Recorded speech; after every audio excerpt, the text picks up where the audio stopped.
কুঠাৰাঘাত কৰিছে, বঙালী জাতিৰ স্বাভিমানক কুঠাৰাঘাত কৰিছে। আমি ইয়াক ধিক্কাৰ দিছোঁ, আমি ইয়াক গৰিহণা দিছোঁ তীব্ৰ ভাষাৰে। আৰু আমি এই প্ৰশ্নটো কৰিব খুজিছোঁ তেওঁলোকক যে যদি দুখন দেশৰ মাজত যদি আমাৰ আজি সম্প্ৰীতি হয়, মৈত্ৰী হয়, তেতিয়ালৈকে সেই দুখন দেশৰ পতাকা দুখন কাটি একেলগ কৰিব নেকি? একেলগ কৰা সম্ভৱ নেকি? ঠিক একে কথা আহিছে ইয়াৰ বিৰুদ্ধে যে এটা গামোচা এখন দুটা জাতিৰ দুটা জনগোষ্ঠীৰ দুখন গামোচা, ইয়াক দুখুকীয়াকৈ ৰাখিলে কি ক্ষতি কৰিব? যে দুইখনক কাটি তেওঁলোকে দুইটা জাতিকে বৰঞ্চ তেওঁলোকে স্বাভিমান নষ্ট কৰিছে। আমি এই আমি ধিক্কাৰ দিছোঁ এইটো কথাৰ কাৰণে এই কাৰ্যটোৰ দ্বাৰা তেওঁলোকে সংহতি বা সংস্কৃতি শক্তিশালী কৰাৰ পৰিৱৰ্তে ইয়াক অতি দুৰ্বল কৰিব, দুইটা জাতিৰ স্বাভিমানৰ ওপৰত তেওঁলোকে আঘাত কৰে। কাৰণ আমাৰ গামোচাখনৰ এটা স্বকীয় বৈশিষ্ট্য আছে, যিও টেগ পাইছোঁ আমাৰ অসমীয়াৰ আয়ুস ৰাখে।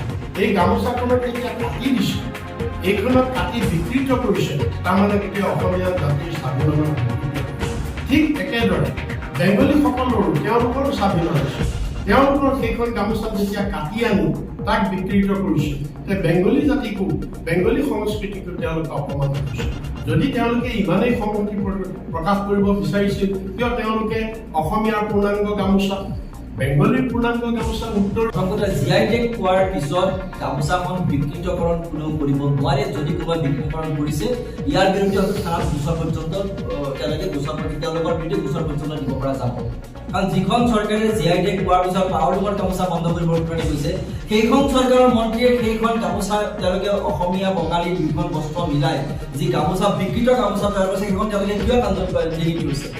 তাক আজি ৰমেশ পেগু আটাইতকৈ ব্যৰ্থ শিক্ষামন্ত্ৰী, তেওঁৰ ব্যৰ্থতা আঁতৰাবৰ কাৰণে কিছু সময়ৰ কাৰণে অসমৰ ৰাইজৰ দৃষ্টিভংগী বেলেগ বেলেগ নিয়াবৰ কাৰণে তেওঁ এই কামটো কৰিছে। এক নম্বৰ লগত যিগৰাকী বিধায়ক আছে তেওঁলোকৰ প্ৰাক্তন বিধায়ক শিলাদিত্য, তেওঁ বিজেপিৰ দলখনে পেলনীয়া সামগ্ৰী আজিৰ তাৰিখত। শিলাদিত্যই এনেকুৱা বিতৰ্কিত কাম কাজ কৰি আগৰ পৰা ভাল পায়, তেওঁৰ বিতৰ্কিত কথা কৈ ভাল পায়, বিজেপি দলত নিজৰ গুৰুত্ব বঢ়াবলৈ ভাল পায়, তেওঁৰ কোনো গুৰুত্ব নাই বিজেপি দলত। সেইকাৰণে পুনৰ এনেকুৱা কিছুমান